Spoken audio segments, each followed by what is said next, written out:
Did a cat co-author a physics paper? This sounds like a silly question. Most people would say no. But the answer is actually yes. A cat did get its name on a serious scientific paper.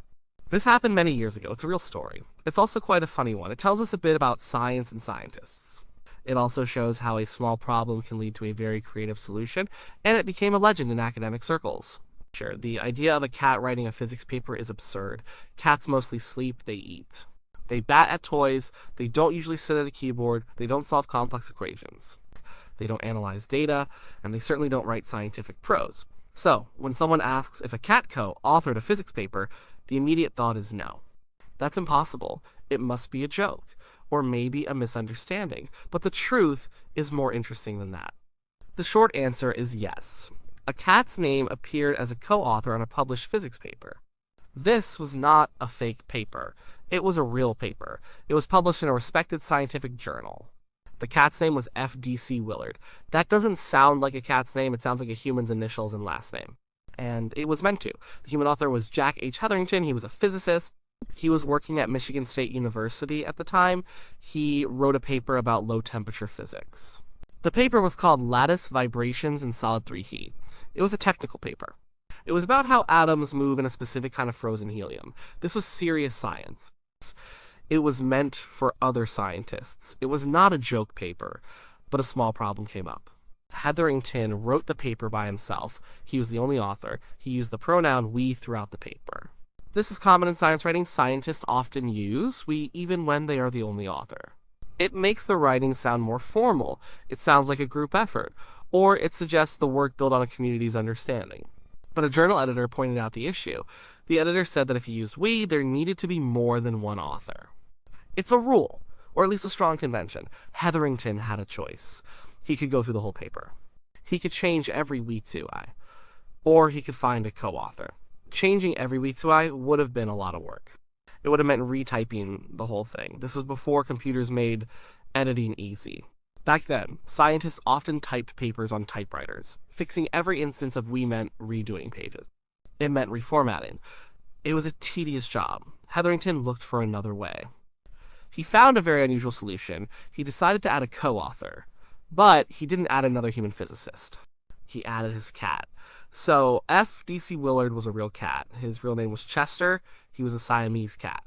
He was Hetherington's pet. Hetherington made Chester a co-author. He did this to solve a simple grammar problem. But it turned into something much bigger. It became a funny story. It became a legend.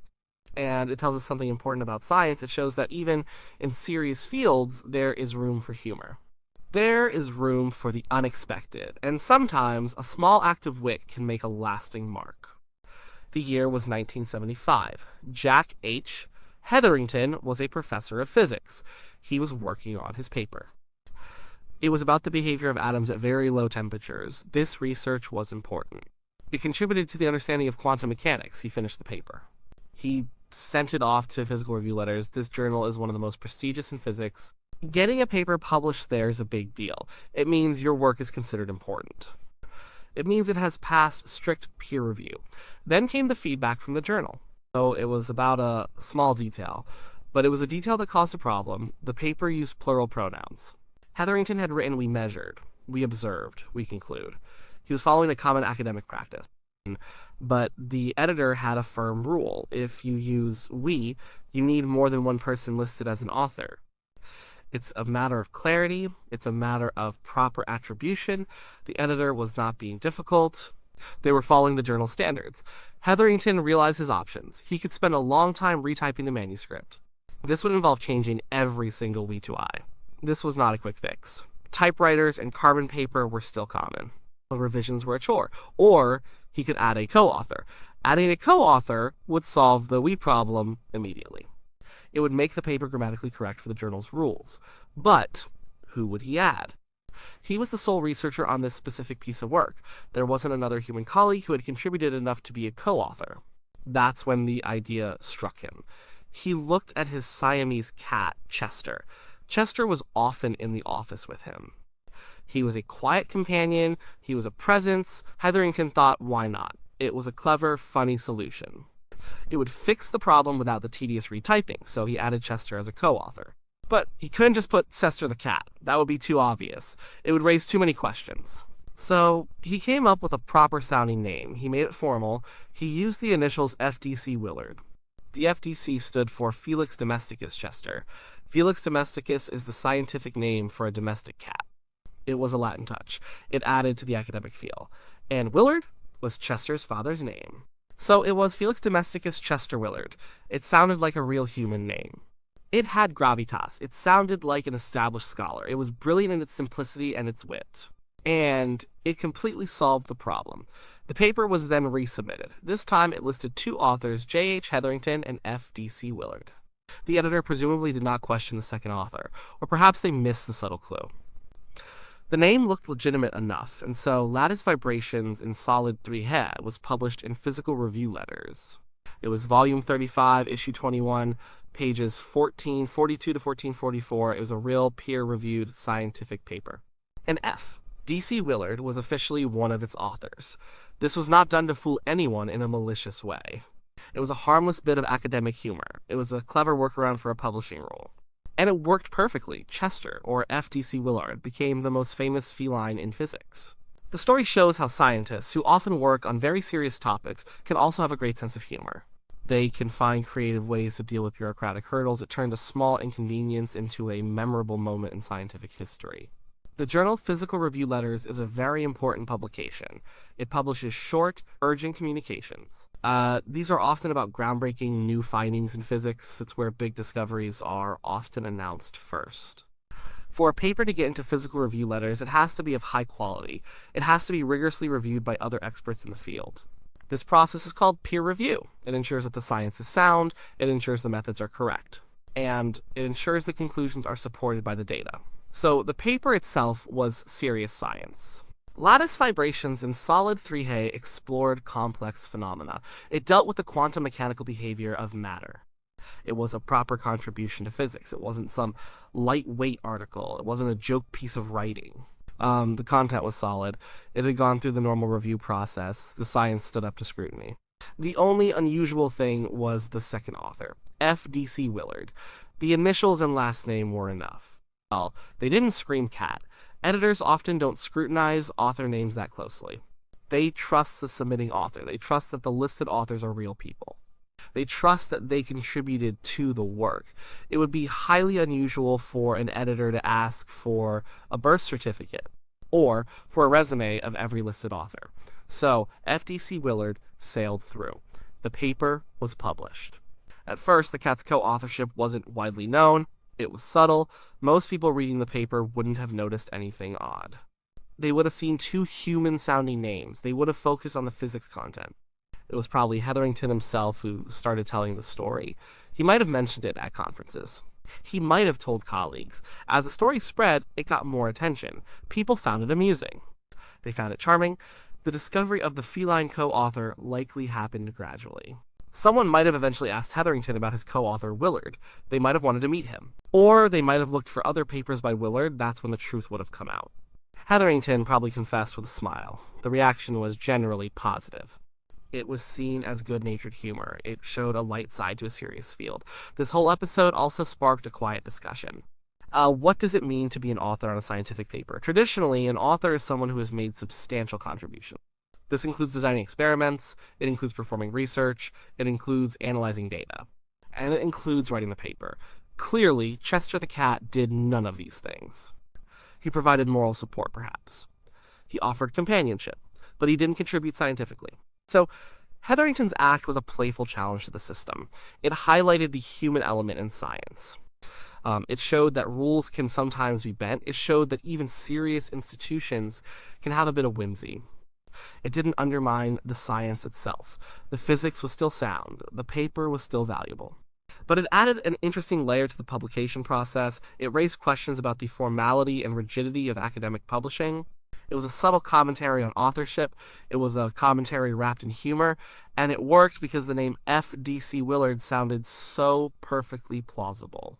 The story of F.D.C. Willard did not hurt Jack Hetherington's career. If anything, it enhanced it. It made him a memorable figure. It showed he had a sense of humor. It made him approachable. Scientists are often seen as very serious. They are seen as detached. This story showed a human side. It showed personality. Hetherington continued his work as a physicist. He published other papers. But the Willard paper remained a highlight. The story spread through academic circles. It became an anecdote. It was told at conferences. It was shared among students and professors. It was a funny tale that broke up the seriousness of scientific discourse. It highlighted something important. Science, at its core, is a human endeavor. It's done by people, and people have humor. They have wit. They find ways to express themselves. F.D.C. Willard even received offprints of the paper. Offprints are copies of a published paper. They are usually sent to the authors. So Chester the cat received his own copies. Hetherington also started signing Willard's name on them. This added to the legend. It made the story even more concrete. It proved that this wasn't just a rumor. It was a documented fact. There were also rumors that F.D.C. Willard received invitations to scientific conferences. This is common for authors of significant papers. Hetherington supposedly considered bringing Chester to a conference in Aspen. He would have walked Chester on a leash. He would have introduced him as his co-author. It would have been quite a sight. The idea itself adds to the charm of the story. It shows how far the joke went, and it shows how much Hetherington enjoyed it. This wasn't the only time an animal or a fake author appeared in academia. There are other instances. Sometimes authors use pseudonyms for various reasons. Sometimes students sneak their pets' names into acknowledgments, but F.D.C. Willard is unique. He was a co-author on a peer-reviewed paper in a top journal. That distinction makes his story special. It makes it particularly famous. It's not just a funny footnote, it's part of the publication record. The story of F.D.C. Willard touches on the human desire for humor. It shows how people like to poke fun at rules. Especially in places that can be very formal, academic publishing is a world of strict rules. It has its own traditions, it has its own bureaucracy. A small act of rebellion, especially a humorous one, can be very refreshing. It can make people smile, it can make people think. The cat's legacy is more than just a laugh. It started conversations. It made people think about what authorship really means. Is it about contribution? Is it about identity? Can rules be too rigid? It opened a small window into the human side of science. It showed that seriousness and fun can coexist, and that sometimes breaking a small rule can create a lasting positive impact. The story continues to be told today. It reminds us of a time when a physicist, faced with a small problem, decided to make his cat a scientific legend. The story of F.D.C. Willard is not just a quirky anecdote, it tells us something fundamental about science. And it tells us something about ourselves. First, it shows that science, despite its rigorous nature, has a human heart. Well, scientists are not just logic machines. They are people. They have personality. They have a sense of humor. They can be creative, not just in their research, but in how they navigate the academic world. It also highlights the importance of acknowledging contributions, even if in this case the contribution was mainly to fix a grammar problem. It was a satirical take on the meaning of authorship. It poked fun at the often stuffy conventions of academic publishing. But it did so without disrespecting the science itself. The physics in the paper was solid. The integrity of the research was never questioned. Only the authorship rule was playfully challenged. The story endures because it's inherently funny. It's absurd. A cat writing a physics paper is ridiculous. But the underlying reason for it is very human. It was a simple, elegant solution to a tedious problem. Instead of retyping, Hetherington chose wit. That resonates with people. We all face bureaucratic hurdles. We all look for clever ways to get around them. Hetherington just did it on a grander, more public scale, and he involved his cat. This incident shows how informal networks work in academia. The story spread by word of mouth. It became part of the lore of physics departments. These kinds of stories build community. They lighten the atmosphere. They remind people that the pursuit of knowledge doesn't have to be entirely devoid of joy. It allows for a bit of playfulness in a demanding environment. The legend of F.D.C. Willard is a testament to the power of a good story. It's simple, it's clear, it's memorable, and it has a point. It reminds us that sometimes the simplest solutions are the best, even if they are unconventional. It challenges us to think about rules. Are they always necessary? Are they always applied perfectly? Or can they sometimes be bent or humorously circumvented for the greater good? In this case, the greater good was avoiding a lot of retyping and getting a good laugh out of it. Ultimately, the cat co-author teaches us that the blend of rigor and humanity is what makes science so fascinating. It's a field built on precise methods and logical deduction, but it's also a field full of people. People who make mistakes, people who have bright ideas, and people who have a good laugh. The story of F.D.C. Willard celebrates that human element. It reminds us that even in the most serious of pursuits, there's always room for a little bit of fun. And sometimes, that fun can become a lasting part of scientific history. It's a reminder that beneath the complex equations and serious theories, there's a playful spirit. And sometimes, that spirit belongs to a Siamese cat named Chester.